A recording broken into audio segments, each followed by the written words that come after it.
ये रीडिंग सिर्फ उन्हीं के लिए है जो करंटली अभी रिलेशनशिप में है। सेपरेशन, अगर सेपरेशन में हो, नो कांटेक्ट सिचुएशन में हो, ये रीडिंग आपके लिए नहीं है। ये रीडिंग सिर्फ उन्हीं के लिए है जो लोग रिलेशनशिप में तो है लेकिन रिलेशनशिप कुछ सही चल नहीं रही है। यानी कि आप रिलेशनशिप में हो, रिलेशनशिप का टैग तो कैरी फॉरवर्ड कर रहे हो लेकिन कहीं ना कहीं इस रिलेशनशिप में इक्वल गिव एंड टेक नहीं है। आप इस पर्सन के समय के लिए इंतजार करते रहते हो, आप ये पर्सन कब आपको थोड़ा सा टाइम देने वाला है, थोड़ा सा आपको कॉल कर लेंगे, कभी आज कॉल कर लेते हैं, उसके बाद फिर 2-4 दिन तक कोई अता पता नहीं है इस पर्सन की, घोस्ट कर देते हैं। फिर 5 दिन बाद ये आकर फिर कॉल करते हैं, अरे मेरा बहुत काम आ गया था, मुझे बहुत ऑफिस का काम था, मुझे पढ़ाई थी, इस वजह से मैं ऑनलाइन ही नहीं हो पाया। या फिर अगर आप पूछते भी हो कि ऑनलाइन तो थे, मैंने देखा कि तुम ऑनलाइन थे, तो that person will be like हाँ मैं ऑनलाइन आया था काम के लिए, या फिर मैं ऑनलाइन आई थी काम के लिए, मैसेज वगैरह नहीं चेक किया। मतलब इनके एक्सक्यूजेस भी लेम लगते हैं आजकल, तो बिल्कुल लगते हैं। मतलब पहले फिर भी आप विश्वास करने की कोशिश करते, लेकिन इतना ज्यादा ये इम्बैलेंस आजकल हो गया है कि आपको लिटरली पता चल जाता है कि ये व्यक्ति जो है ये लेम एक्सक्यूजेस दे रहे हैं, इनके पास कोई और रीजन है नहीं देने के लिए, तो ये कुछ भी बक रहे हैं मेरे सामने आकर।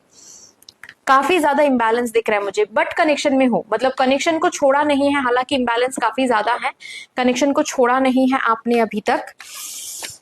रिलेशनशिप अभी भी रिलेशनशिप में हो, रिलेशनशिप का टैग अभी भी कैरी फॉरवर्ड कर रहे हो, लेकिन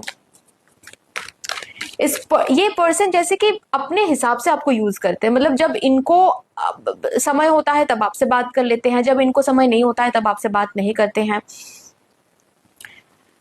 ये लोनली फील करते हैं तो आ जाते हैं, कॉल कर लेते हैं, घंटों बात कर लेते हैं।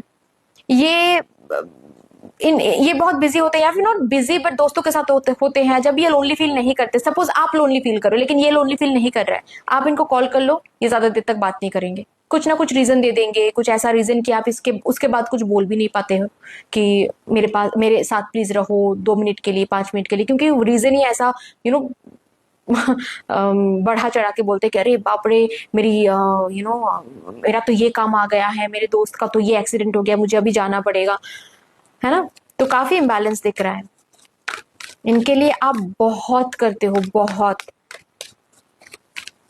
इनका बर्थडे आता है ना तो आप, इनका बर्थडे आपका सेकंड बर्थडे है, इनके बर्थडे में आप जितना एक्साइटेड होते हो शायद ही कोई होता है इनके लाइफ में, लेकिन आपके बर्थडे को लेकर ये इतना एक्साइटेड नहीं होते हैं।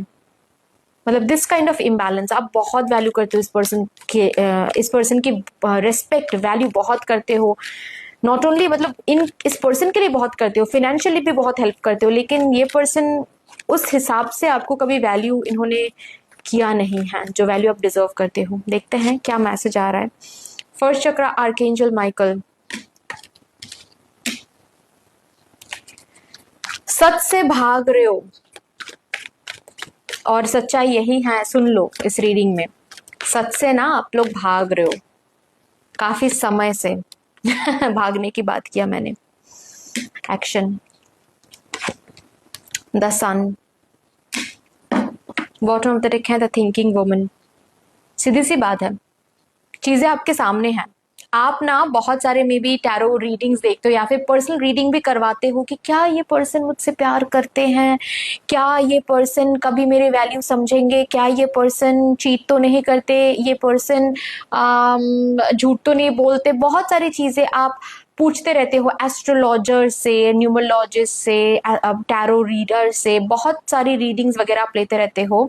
लेकिन मदर यूनिवर्स यहाँ पर आपसे कहना चाहते हैं क्यों कर रहे हो ये, जबकि चीजें आपके सामने क्लियर है, आपको पता है, आपको अंदर ही अंदर पता है कि इस पर्सन के दिल में वो जगह आपके लिए नहीं है जो जगह आपके दिल में है इस पर्सन के लिए। आपको ये सब कुछ पता है, तो इस सच से भाग क्यों रहे हो, इस सच को एक्सेप्ट क्यों नहीं कर पा रहे हो कि it's high time you take a action towards this person.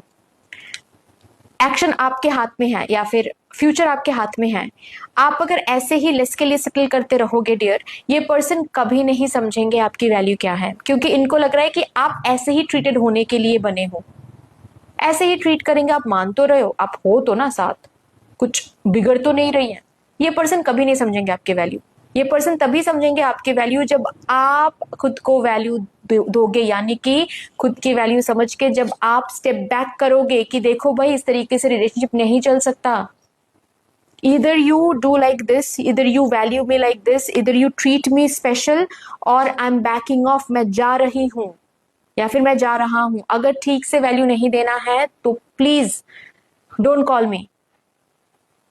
जब मन चाहे तुम नहीं आ सकते मेरे पास। थोड़ा सा स्ट्रिक्ट होकर बाउंड्री जब तक नहीं बनाओगे तब तक ये पर्सन वैल्यू आपकी कभी नहीं समझेगी, क्योंकि वैल्यू समझने के लिए वो एब्सेंस क्रिएट ही नहीं कर रहे हो आप। जब भी आ रहे हैं अवेलेबल हो रहे हो आप, जिस तरीके से ट्रीट कर रहे हो उस तरीके से ट्रीट करने दे रहे हो। इतू सा भी थोड़ा सा भी अटेंशन दे देते आप खुश हो जाते हो। तो ये पर्सन कैसे समझेंगे कि आप क्या हो, आप क्या डिजर्व करते हो, आप कितना स्पेशल ट्रीटमेंट के लिए बने हो। इस पर्सन को लग रहा है ठीक है तो है, सब कुछ बढ़िया तो चल रहा है, थोड़ा सा चिक चिक हो जाता है, उसके बाद फिर हम यू आर सो ब्यूटिफुल ऐसे बोल देते हैं, एंड सामने वाला पर्सन बिल्कुल पिघल के बिल्कुल मोल्टन चॉकलेट हो जाता है पिघल के। तो क्या क्या फर्क पड़ता है। तो इस सच्चाई से भागो मत। आपको पता है कि आपको अभी क्या एक्शन लेने की जरूरत है। थोड़ा सा इनको इतना फीड करना बंद करो एनर्जी, ठीक है। थोड़ा सा स्टेप बैक करो, थोड़ा सा डिस्टेंस मेंटेन करो। अब समय है, कभी जाकर कुछ चेंजेस आएंगे इस कनेक्शन में, नहीं तो नहीं। और काफी टाइम से आपको पता भी है, आप इसी के ऊपर सोचे जा रहे हो काफी टाइम से आपको पता है कि ऐसा करने से ही ये पर्सन आपकी वैल्यू समझेंगे, लेकिन आप कर नहीं पा रहे हो। करना है, नहीं करोगे, डिले कर भी रहे हो कहीं ना कहीं। कैसे समझेंगे, नहीं समझेंगे, यही चलता रहेगा, इसी तरीके से आप पेन में रहोगे। तो अगर खुद को इस पेन से बचाना है देन एक्शन लो। और आपको पता है कि किस एक्शन के बारे में यहाँ पर बात हो रही है। स्टेप बैक करो, डिस्टेंस थोड़ा सा मेंटेन करो, ठीक है। दैट्स ऑल डियर, इतनी सी थी आपकी रीडिंग। इस रीडिंग को 818 इस नंबर के साथ क्लेम जरूर करें। बाकी दैट्स ऑल। ओम साई राम।